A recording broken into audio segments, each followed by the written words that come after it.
അതിന്റെ എന്റെ ക്യാരക്ടറിന്റെ പേരാ. അൻസീറന്റെ ആക്ടിങ് എനിക്ക് തോന്നിയത് ഭയങ്കര മിതത്വം പാലിച്ചിട്ടുള്ള ഒരു ആക്ടിങ്. എല്ലാവർക്കും ഭയങ്കര ലൈഫ് ഉള്ളതായിട്ട് തോന്നി. I think Sharan has did a fantastic job. അത് ഞങ്ങൾ എടുത്തു വെച്ചിട്ട് ഞങ്ങൾ ഇതാണ് കേട്ടോ എടുത്തു വെച്ചിരിക്കുന്നത് നല്ലല്ലോ നമ്മള് ഒരാട്ട് വാക്ക് സംസാരിക്കേണ്ടത്. വേറൊരു സിനിമയുണ്ട് എനിക്ക് ഭയങ്കര ഇഷ്ടമുള്ള, ആ സിനിമയുടെ ഒരു സെറ്റിംഗ് ആയിട്ട് എനിക്ക് തോന്നി. സിനിമ എന്ന് പറഞ്ഞു കഴിഞ്ഞാല് ഒരു രക്ഷയില്ല. പക്ഷെ ഒരു കുടുംബ ബന്ധങ്ങളുടെ അല്ലെങ്കിൽ ഒരു ഫാമിലിയിൽ നടക്കുന്ന ഒരു സംഭവങ്ങൾ തന്നെയാണ് ഈ സിനിമയിലുള്ളത്. ശരിക്കും റിയലിസ്റ്റിക് ആയിട്ടുള്ള സംഭവങ്ങൾ തന്നെയാണ്. റിയലിസ്റ്റിക് ആയിട്ടുള്ള സിനിമകളൊക്കെ വരുന്നത് കുറവാണ്. കുറെ വയലൻസ് സിനിമ വരുന്നുണ്ട്, കോമഡി മൂവീസ് വരുന്നുണ്ട്, റൊമാൻറ്റിക് മൂവീസ് വരുന്നുണ്ട്. അപ്പൊ റിയലിസ്റ്റിക് ആയിട്ടുള്ള മൂവിയാണ് ആളുകൾ പണ്ട് നമ്മളിപ്പോ വാത്സല്യം സിനിമ അതുപോലെ കുറെ സിനിമകൾ കണ്ടിട്ടുണ്ട് ഫാമിലി റിലേറ്റഡ് ആയിട്ടുള്ള. അതുപോലത്തെ ഒരു നല്ലൊരു ചെറിയൊരു സിനിമയാണ്. വേണ്ടതില്ല ജോജി ചേട്ടനായാലും സുരാജ് ചേട്ടനായാലും അലൻസിയറിന്റെ ആക്ടിങ് എനിക്ക് തോന്നിയത് ഭയങ്കര മിതത്വം പാലിച്ചിട്ടുള്ള ഒരു ആക്ടിങ് എനിക്ക് തോന്നിയത്. ഇപ്പൊ ചതുര ആയാലും മറ്റു സിനിമകളായാലും വെച്ച് നോക്കുമ്പോൾ ശരിക്കും ഒരു നാട്ടിൻപുറത്തുള്ള ഇപ്പൊ പല ബ്രദേഴ്സ് ആണെന്നുണ്ടെങ്കിൽ ഒരാൾക്ക് ഓരോരുത്തർക്കും ഓരോ ക്യാരക്ടേഴ്സ് ആയിരിക്കും. അപ്പൊ ഒരു വല്യേട്ടൻ എന്നുള്ള ലെവലിലുള്ള ഒരു ആക്ടിങ് തന്നെയായിരുന്നു അലൻസിയറേട്ടന്റെ. അപ്പൊ സിനിമ ഓവറോളും നല്ല സിനിമയാണ്, റിയലിസ്റ്റിക് ആയിട്ടുള്ള മൂവിയാണ്. എല്ലാവരും പോയി കാണണം, ഫാമിലീസ് കാണണം, യൂത്ത് ആയിട്ടുള്ള ആൾക്കാർ കാണണം, എല്ലാവർക്കും കാണാൻ പറ്റിയ നല്ലൊരു സിനിമയാണ്. കുറച്ചൊരു സ്ലോ, കുറച്ചൊരു നമ്മുടെ ഒരു പേസിൽ നടക്കുന്ന ഒരു സംഭവം. പിന്നെ ഞാനൊരു NRI ആയിരുന്നു. അപ്പൊ ഇതിന്റെ പ്ലോട്ട് എന്താണ്, ഇതിന്റെ ബാക്ക്ഗ്രൗണ്ട് എന്താണെന്ന് എനിക്ക് കറക്റ്റ് ആയിട്ട് റിലേറ്റ് ചെയ്യാൻ പറ്റുന്നുണ്ട്. എനിക്ക് ഭയങ്കരമായിട്ട് ഇഷ്ടപ്പെട്ടു ഈ സിനിമ. ഞാനിത് it's not for marketing or anything. എനിക്ക് ഭയങ്കര ഇഷ്ടപ്പെട്ടു. ദ മ്യൂസിക് എനിക്ക് എല്ലാവർക്കും ഭയങ്കര ലൈഫ് ഉള്ളതായിട്ട് തോന്നി. And I'm so happy and Sharan ഇങ്ങനെ ഒരു ക്രാഫ്റ്റ് നമുക്ക് തരാൻ പറ്റിയതിൽ I'm so thankful and I'm so thankful for being a part of this movie.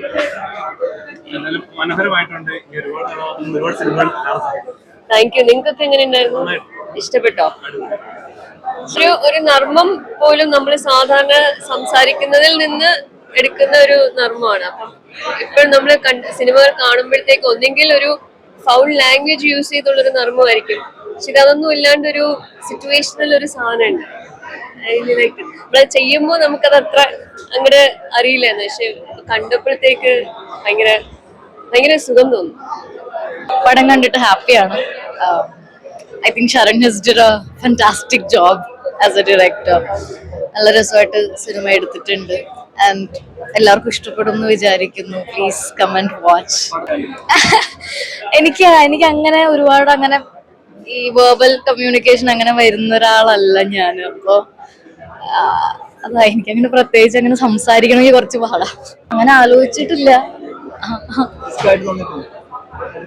ചെയ്യുന്ന സമയത്ത് കുഴപ്പമൊന്നുമില്ലായിരുന്നു. I trust Sharan. അപ്പോ സ്ക്രിപ്റ്റിൽ വേണ്ട എന്താന്ന് വെച്ച് കഴിഞ്ഞാൽ കൊടുക്കാൻ പറ്റിയിട്ടുണ്ടെന്ന് വിചാരിക്കുന്നു. സിനിമ എന്താണ് പ്രേക്ഷകരോട് സംസാരിക്കാൻ ശ്രമിച്ചതെന്ന് കണ്ടിട്ട് പ്രേക്ഷകർ ഞങ്ങളോടാണ് പറയേണ്ടത് എന്തൊക്കെയാണ് സിനിമ സംസാരിച്ചത്. അത് ഞങ്ങൾ എടുത്തു വെച്ചിട്ട് ഞങ്ങൾ ഇതാണ് കേട്ടോ എടുത്തു വെച്ചിരിക്കുന്നത് നല്ലല്ലോ നമ്മള് ഒരാട്ട് വാക്ക് സംസാരിക്കേണ്ടത്. അത് എടുത്തു കഴിഞ്ഞാൽ ഇനി ഇത് നമ്മുടെ ഒന്നുമല്ല, ഇനി ഇത് പ്രേക്ഷകരുടെയാണ്. ഇനി അവര് വേണം പറയാൻ. ഞാനിപ്പോ നാളെ ഒരു തിയേറ്ററിന്റെ ഒരു വർക്ക് ഉണ്ട്, ഒരു ഷോ ഉണ്ട്. So I'm going to Delhi for that. Okay. പറയാൻ ഒരുപാട് വാക്കുകൾ കിട്ടില്ല എന്ന് എനിക്ക് എന്തോ തലയിലുണ്ടെന്ന് തോന്നുന്നു. കാരണം അതെ, ഭയങ്കര ആഗ്രഹിച്ച് ഇഷ്ടപ്പെട്ട് എനിക്കെന്തോ പിന്നെയും ആദ്യമായിട്ടൊരു സിനിമ ചെയ്തപോലത്തെ ഫീലില്ല. അപ്പം എന്നെ ഇഷ്ടപ്പെടുന്നവരൊക്കെ ഈ സിനിമ കാണണമെന്നും അവർക്കൊക്കെ ഇഷ്ടപ്പെടട്ടെ എന്നും അങ്ങനെയൊക്കെ ഒരു ഇതിലാന്നു. റിലേറ്റബിൾ ആയിട്ട് തോന്നി. ഇത് പലയിടത്തും നമ്മൾ കണ്ട് കേട്ട് വരുന്ന കഥകളാണല്ലോ. അല്ലാണ്ട് ഇപ്പം വേറൊരു സിനിമയുണ്ട് എനിക്ക് ഭയങ്കര ഇഷ്ടമുള്ള, ആ സിനിമയുടെ ഒരു സെറ്റിംഗ് ആയിട്ട് എനിക്ക് തോന്നി. ഞാൻ പറയുന്നില്ല ഏതാണ്, പിന്നെ ആൾക്കാർ അതിലേക്ക് ഒന്നുമില്ല. ഭയങ്കര ഹാപ്പി. ഇങ്ങനെ ഒരു റിയൽ, ഇപ്പൊ എല്ലാരും പറയുന്നുണ്ട് ശരണിന്റെ പേഴ്സണൽ സ്റ്റോറി പോലെയാണെന്നൊക്കെ. പക്ഷെ ശരണിന്റെ പേഴ്സണൽ സ്റ്റോറി ആയിട്ട് തോന്നുന്നുണ്ടല്ലോ. അതാണ് അങ്ങനെ ഒരു സംവിധായകന് ഒരു കഥയെടുത്ത് ചെയ്യാൻ പറ്റുന്നുണ്ടെങ്കിൽ അത് എനിക്ക് പരിചയമുള്ള പലരുടെയും വീടുകളിൽ അങ്ങനെയൊക്കെ ഉണ്ടായ സംഭവങ്ങൾ ഞാൻ കേട്ടിട്ടുണ്ട് ഇതിനു മുന്നേ തന്നെ. അപ്പം അതുകൊണ്ട് ഈ സ്ക്രിപ്റ്റ് വായിച്ചപ്പോ തന്നെ എനിക്കിത് കൊള്ളാം, ഇത് കേട്ട് പരിചയമുള്ള ഒരു സന്ദർഭവും സാഹചര്യവും കഥാപാത്രങ്ങളും ഒക്കെ ആണല്ലോ എന്ന് തോന്നുന്നു. അത്